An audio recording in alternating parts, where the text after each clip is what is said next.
Welcome viewers and dear learners.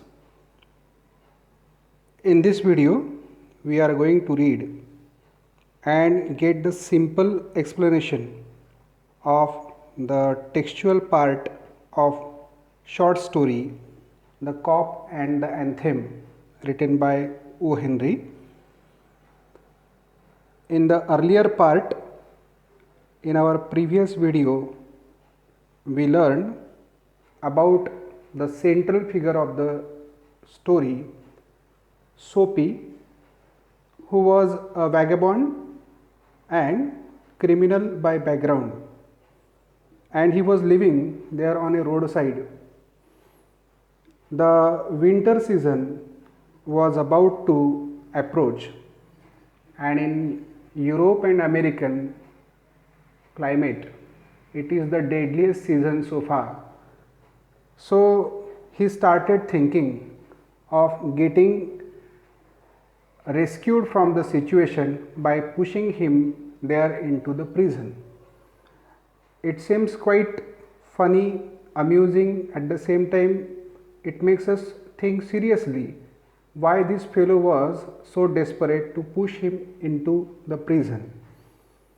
But as in the basic idea which we got there in the outline of the story about this fellow, that he found his real freedom there in the confinement of the prison. So he made some deliberate attempts.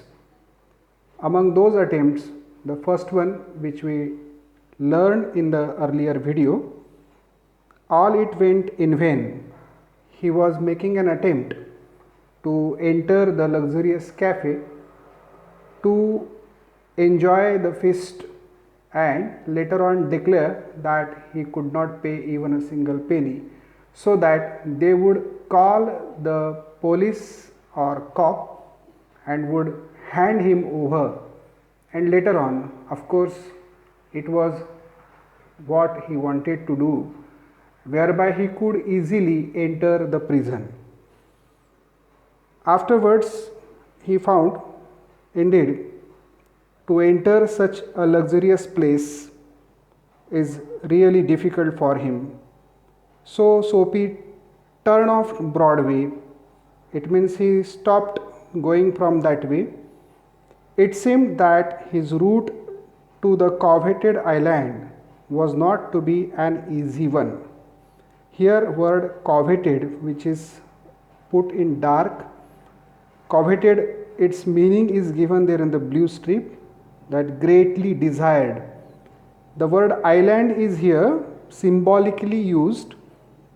It is for the prison or jail wherein he could find himself more safe and more comfortable than living outside there in the chilly winter. Some other way of entering the limbo must be devised, means must be planned. He had to make some other idea or trick to enter the prison. At a corner of 6th Avenue, electric lights and cunningly displayed wares behind plate glass made a shop window attractive. Soapy took a stone and dashed it through the glass. People came running round the corner, a policeman in the lead. Soapy stood still with his hands in his pockets and smiled at the sight of brass button. Later on, he started roaming on the 6th Avenue of 6th Avenue of that area, where he found one shop which was well lit up, electric lights, and more important, that entire shop was very transparent. It was looking very magnifying one because of the very display it had. In today's term, we can say it was like a showroom or the mall. Everything which the shop had could be seen from outside, So it captivated the minds of the customers to enter the shop. So Soapy had an idea of throwing a stone at the window pane, which is made up of glass, so that something wrong if I do, immediately the people belonging to the shop would nab him and will hand him over to the policeman. All the way he wanted to do something whereby he could find himself there into the prison. So he dashed a stone through the glass, and instead of running away from there, he stood there, and that too in a very relaxed and silent manner. Obviously, after listening the cracking sound, people around, they came running, and among those were a policeman at front or at lead. Soapy stood still with his hands in the pockets and smiled at the sight of brass button. When people gathered, he was standing there in a more relaxed manner, and he was smiling at the brass button. Here brass buttons means a person putting on a uniform which had its buttons made up of brass. It means the police or the cop. "Where is the man that done that?" inquired the officer agitatedly. Agitatedly means in a troubled or nervous manner. This cop inquired where that fellow had been who did this. That was the question. "Don't you think that I might have had something to do with it?" said Soapy. Instead of answering to the cop, he replied by putting one more question before the cop. He said, "Don't you think that I might have had something to do with it?"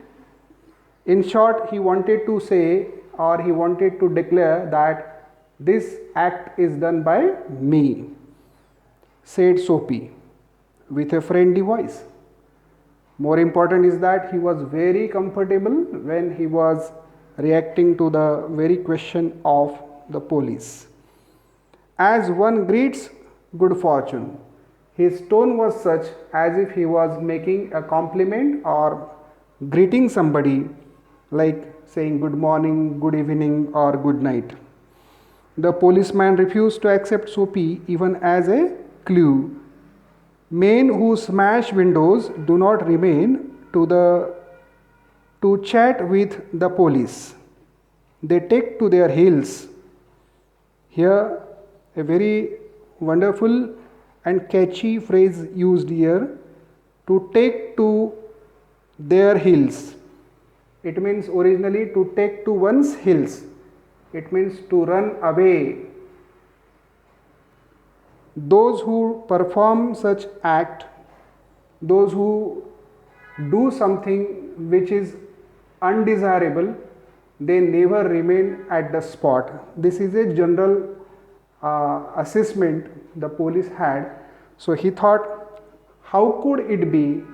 How come it was possible for the person who did the wrong act and would be asking the same question to the police?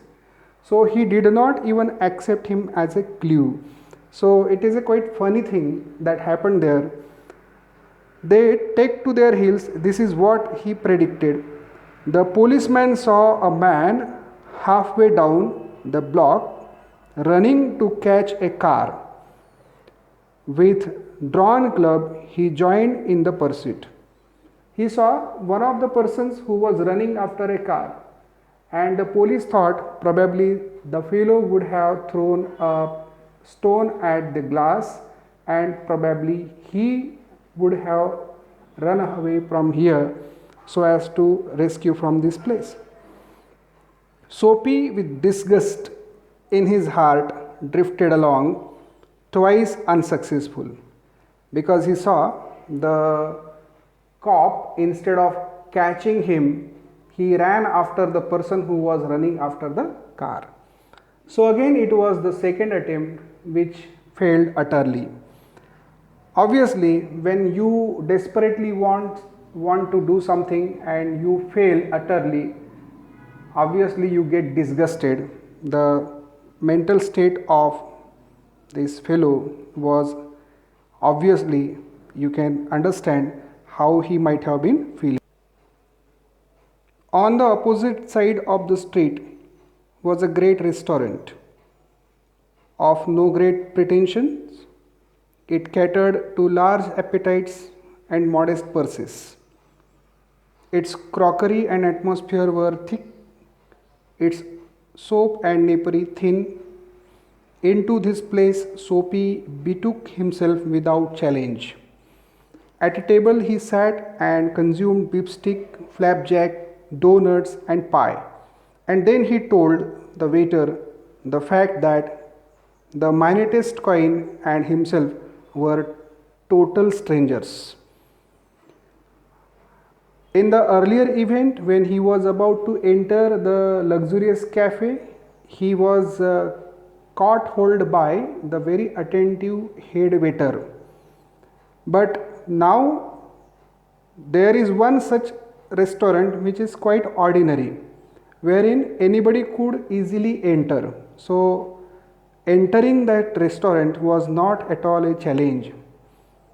That restaurant could cater to large appetites and modest purses, means one could fill up the tummy and its bill probably might be very moderate or affordable. Its crockery and atmosphere were thick. In short, as the restaurant was ordinary, so everything inside the restaurant was ordinary one. Its soup and napery thin.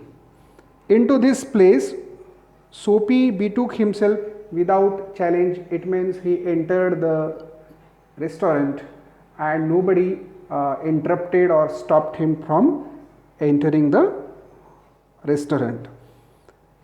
At a table he sat and consumed beefsteak, flapjack, doughnuts and pie.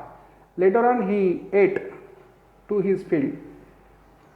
Later on, and then he told the waiter the fact that the minutest coin and himself were total strangers. After having his feast, he declared to the waiter that he had no relation with the coin. In short, he declared that he had no money to pay back. And he did it so comfortably and without any hesitation because he wanted to get the ultimate result of getting imprisoned. So this declaration was a very spontaneous and natural one for him. Now get busy and call a cop, said Soapy, and don't keep a gentleman waiting. Normally we try to avoid the police in case any wrong we do. But here this fellow is forcefully inviting by saying that go and tell that cop that I did so that he would immediately come and nab me and take me to the prison. This is a funny situation he created over there. I think in this video the text which I have discussed with you, you have understood it well. So please like this video, share it with your fellows and relatives, and don't forget to subscribe my channel. Thank you.